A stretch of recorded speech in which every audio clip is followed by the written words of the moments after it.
perspective. I don't know what your understanding is. Where is Allah? Allah is just Allah. No, where? I asked you where is There is no location. On the Islamic. Well, how do you know there's no location? Well, I don't know. Okay, so that's what you need to first clarify. Because the answer... I'm asking you to clarify too. I think I've already mentioned this several times, that Allah transcends space and time. Yes? So you cannot say Allah is in the east or in the west or in the south or north. Yes? In the Quran also Allah, when he says, when he ascended on the throne, yes? What is it? Istawa al-arsh. Yes, this is also a particular direction, but in that sense as well, it is not the direction that we think like east, west, south, north. It just shows somewhere up. I just want to read the hadith in Arabic. Like that. I don't conceptualize the hadith says in Arabic, جعل الله الرحمة 100 جزءا. Allah made mercy 100 parts. Which mercy is that? I don't know. Okay, so you're imposing that this is the mercy of Allah. The hadith doesn't say Allah made His mercy 100 parts. That was my point. Not His attribute. So I can answer that point. Okay, I'll finish the hadith. Okay. The hadith says that Allah made mercy itself 100 parts. He held 99, and He sent on earth one. From that one, the creation is merciful to each other. That is what the hadith says. Right. So the hadith doesn't say that Allah made His mercy 100 parts, then He sent down one of His mercy to the creation, and He kept 99. That was my point. No, He didn't. In the one that Hashim this read. is the Arabic. I don't know what the translation. Maybe I think the Arabic is more accurate than the English always. Translations. That's why I went step by step. In the one that Hashim read, it's like God mercy was 100 parts. No, it's the same but translated from this. It's the same reference. Sure. So that's why I'm giving you. That might be a better translation. That might be.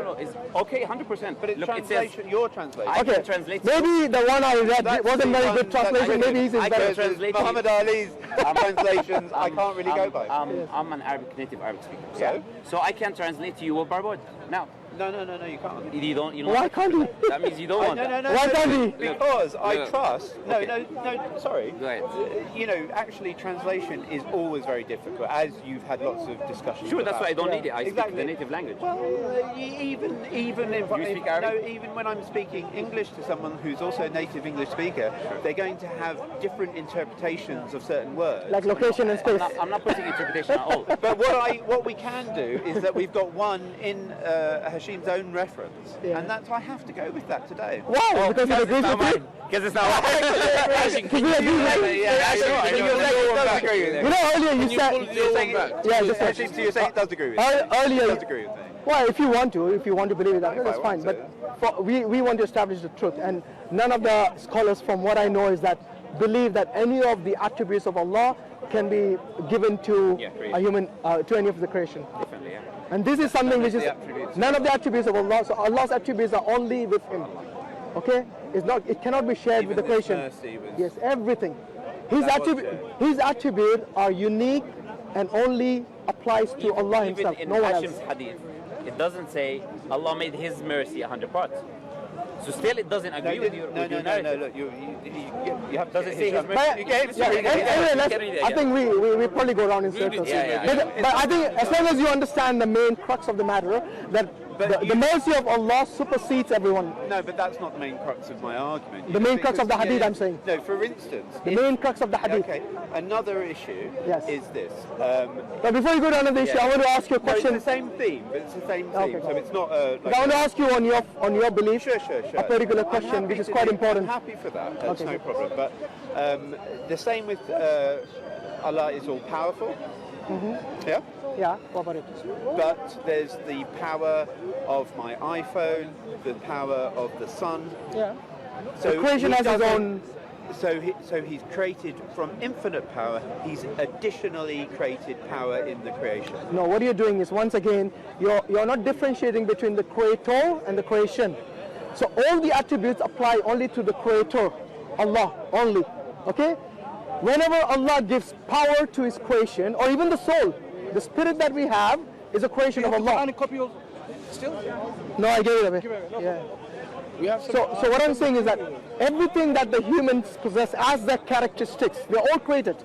Everything, the mercy, the love, even things like the ability of power, yes, the will itself to do good and evil, all this is creation of Allah. Yeah. Yes, everything that the creation possesses as its characteristics are all because of Allah.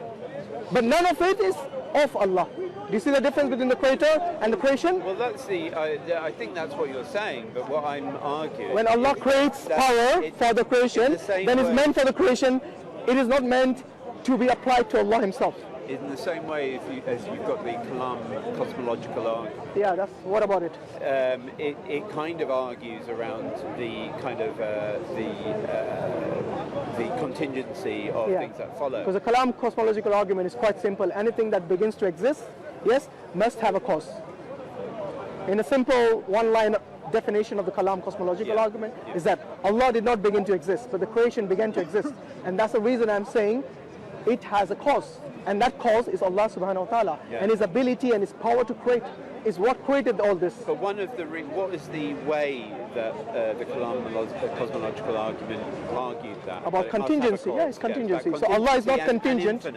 And that if things were infinite, they wouldn't get to the point of it can't be infinite. No, that's the infinite regression you're talking about. Yeah, that's again different. That's for people who say that who created Allah. Yes, because Allah is the uncreated.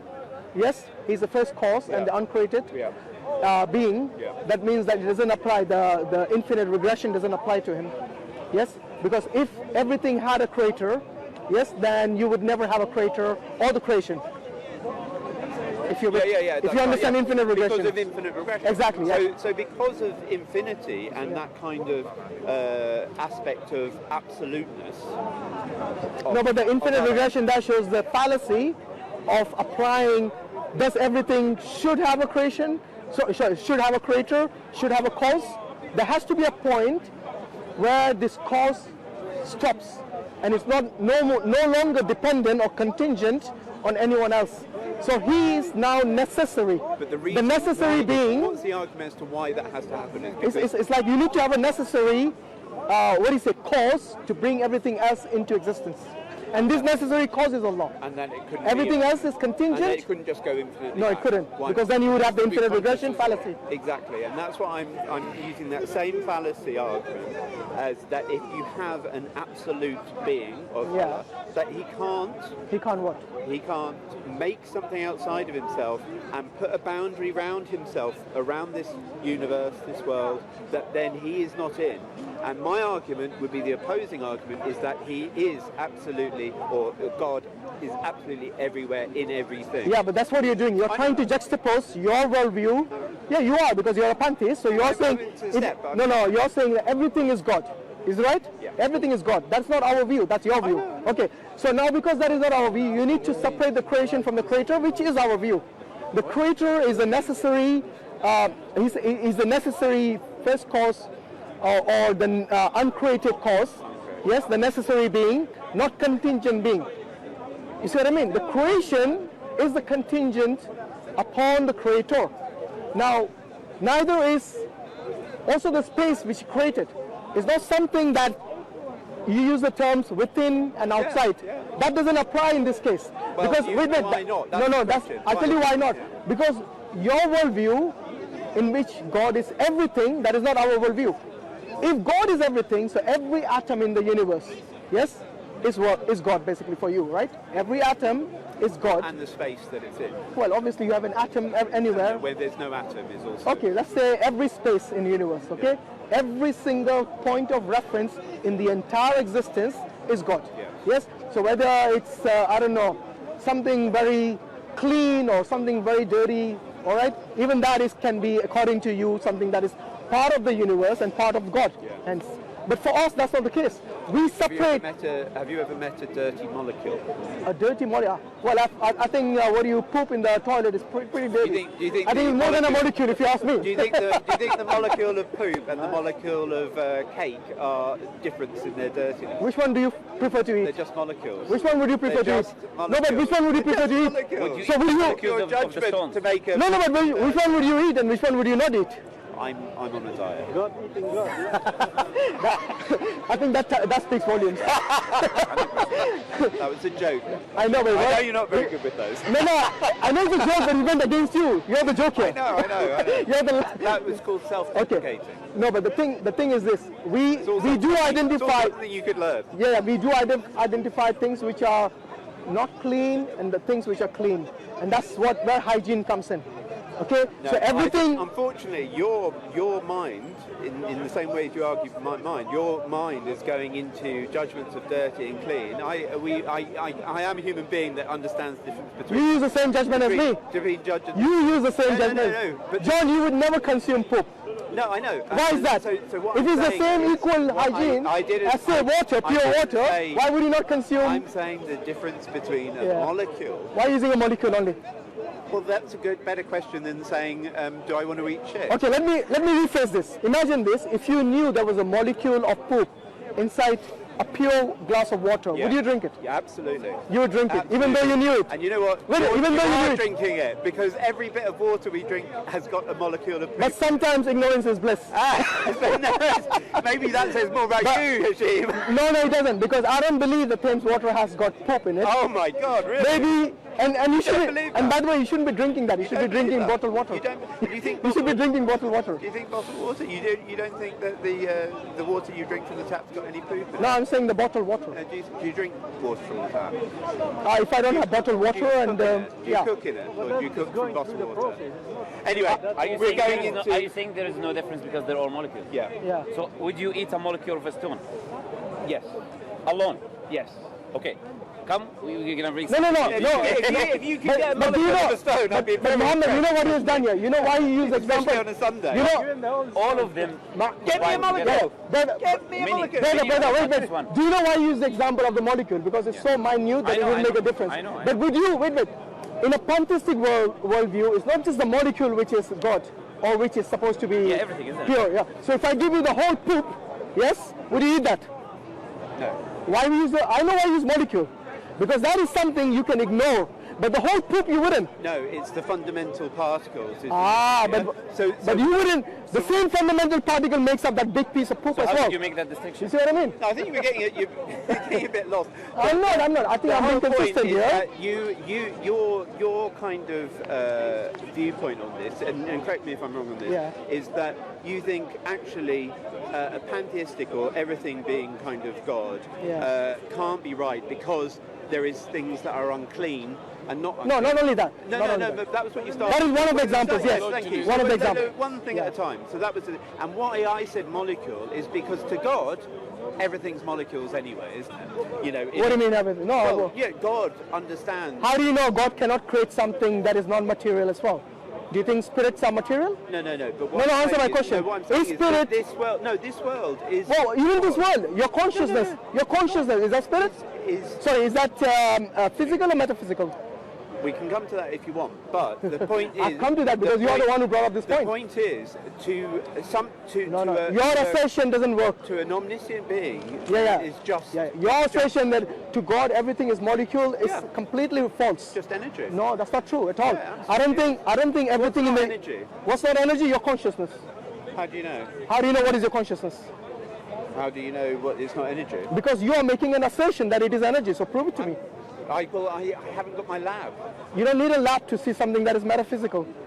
Why? How do I know it's not what? The energy? Okay, consciousness is your consciousness physical? We've had this before. The point I'm saying what is your argument against... My argument is very simple. Not everything in the world is something from a naturalist perspective, material. So our world is not just material. To me, it is both physical and metaphysical. And especially if you speak about God, in my worldview, it is not something which is physical, in the sense that we perceive as physical. Yes, it is something which is beyond scope of science. So you cannot use a laboratory to identify God Almighty, or even angels, or even your own consciousness, which is within you. You see what I mean? No one can observe the brain and try to say, oh, there is consciousness over there. You see what I mean? So not everything is atoms and molecules. That's what I'm trying to say. And you know, I want to know, earlier we talked about mercy, and I think we touched upon justice, and we touched upon other things which are attributes of God Almighty. Let me ask you this. Is there justice in your worldview of pantheism? Is there justice? Yes.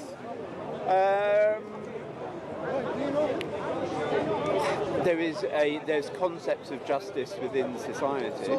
No, I'm not talking about human justice. I'm saying about your God's justice, because you do believe God, this universe is conscious, and you said it is. So show me from the conscious universe, No, yes, other than your human self or other humanity, that there is justice. Why would I be? I don't. I'm not sure, because you're asking me to prove something that I haven't even. I think that the concept of justice in the way we'd normally do it is a human construct. Well, not really. No, but I'm just saying. Your worldview, is that what you're saying? From your worldview? That it's a human construct. Okay. From a limited perspective. So it's a concept that people utilise because they have a different perspective. But it's flawed. It can be flawed, right? What? The justice that is the humans have basically imposed. For example, many people believe many people believe abortion is perfectly legal in this country. Yes, but from my worldview, from the Islamic perspective, yes, unless there is what do you say, exceptions like rape or something. It is something that is not. I can explain it better. Is that from a dualistic perspective that most people have, i.e., that people see themselves as separate, different, and that there's more than there's separation between people. Then justice is part of that dualistic viewpoint. What do you mean by dualistic? I'll come to it. From a non-dualistic... I need to understand the term to understand you. It's easier to describe non-dualistic. Okay. From a non-dualistic viewpoint, where there is only one entity of consciousness, call it God, but not Allah, then that's a non-dual thing. That's everything's one. You and me, all part of the same thing. So you are. But a dualistic. When we live in a dualistic perspective, then things like justice and morals and all of those other things. So which one is your view? Non-dualistic. So you don't believe in justice then? I think that's kind of a straw man argument. It's not a straw man. It's a perfectly legitimate question. It's from a non-dualistic. Yeah, but you don't believe in non-dualistic. So you do believe in non-dualistic. Yes, I'm non-dualistic. Exactly. So in your worldview, yes, is that justice or not? Justice is a construct. It's a construct, but is it applicable? What do you mean? Means can you apply justice? What do you mean? From your worldview. From my worldview? Yes. It's not for me to apply justice or not. So who applies it then? Other people who have a dualistic perspective. So you are dependent on them to apply justice to you? I'm not dependent on them for justice. How can you apply something that doesn't exist? In a non-dualistic I didn't view, say... you said in a non-dualistic. Yeah, what he believes is like everything is God. That non-dualistic is the truth. Right? This is your position. Yes. So on a non-dualistic, there is no justice. So how can we apply something which doesn't exist? I didn't say there was. This is one of the problems the country faces. That's why I asked this question. Listen to what I'm saying. I said that there is justice from a dualistic perspective, from a non-dualistic perspective. How? From your perspective. No, he's saying from his perspective. I'm just saying there are coexisting perspectives. So how is, from your, let's say if everyone was pantheist in the world today, will there be any justice? It depends. I mean, it's one thing being pantheist, and there's another thing understanding what that actually means. I'm sure you understand it. Well, it's a... From your understanding, from your perspective, from your worldview, imagine a hypothetical situation. Let's say if everyone believes like you believe, yes? Will there be justice in the world? And you're saying wait, I'm hearing something, hopefully an answer. There's not actual justice, it's just perfection. I thought so. There's just perfection. So in other words, wait. What do you mean perfection? What do you mean? Do you believe in good and evil at all? No. You don't believe? So a murderer is good or evil? Or neither? I don't label the behaviour of a murderer as good or evil. What do you label it as? It's just the consequence of everything that's happened. And what do you mean? What do you mean everything's happened? I think are you saying everyone out there? It's determined. Wait. Are you saying everyone out there, even though they're capable of murdering, do you not distinguish between those who murder, that means take the life of an innocent person, in contrast to those who do not take the life of an innocent? Do you not see a distinction between the two? Yeah. So would you not label one as being something that is morally right and the other is morally wrong? No. So you don't have even the concept of morality? Not in that way. Wow. I thought it was just justice. Looks like it's more to pantheism than one could actually view it. Because what you're now saying is that all the morality that you teach your children, do you teach your children any morality? Do you tell them not to kill? Do you tell them not to I steal? don't have to. Are you sure? What kind of a parent doesn't? Have you told your? Yes, I do. I told them not to steal, not to lie, not to do something. Kill? Did you tell them not to kill? Yes, because this is a part of the Quran. Did you Yes, it's part of the Quran. So I teach them. Yes, but do you not? I don't need to. So yeah, at what age would they realize that to kill someone is wrong? Well, the thing is, it's not just my influence, is it? There's a whole societal influence. So you're depending on someone who is non-tantrist, right? To impart a morality to your children. I think what I would say is that I believe that human consciousness, Yeah. when we're in line with that consciousness and we're in line with the non-duality, that we wouldn't kill through understanding. Sorry, based on line with whom? In line with our true being. So which is what? What takes us away from? No, but you just said there's no morality in your true being. There's no concept of morality. That's what he said. What takes us away? Yeah. Well, what takes us away from that is dualism. Is to think that you're different from me. To think that if I kill you and take your money, I will be better. No, off. I'm not saying from my worldview, from your worldview. No. From a dualistic point of view, that's what people think, isn't it? Yeah. I can kill you, take your money, and then I will be better off. From a non-dualistic That's point reality, of view, right? Wait, That's possible in the real world. Yes, I know. Yes. Yeah. So, and the reason why it is because people believe it. People believe that they can take something from somebody else and they would be better off. Whereas I believe is I wouldn't be better off. In fact, I'd be a lot worse. You see, that is called morality. What he just said there is morality. When you say I will not be better off by stealing someone, because it comes from a non-dual point of view. no, it doesn't actually. Yeah, you no. and me are. Okay, you tell me, where did you get that morality from? What do you mean? To steal something wouldn't be right for you. Where did you get that from? Do you steal things from No, yourself? don't put the question. I'm asking you the question. Do you steal things from John, yourself? I'm asking you the question. My morality is very clear. My objective morality comes... Can you steal things from yourself? John, listen.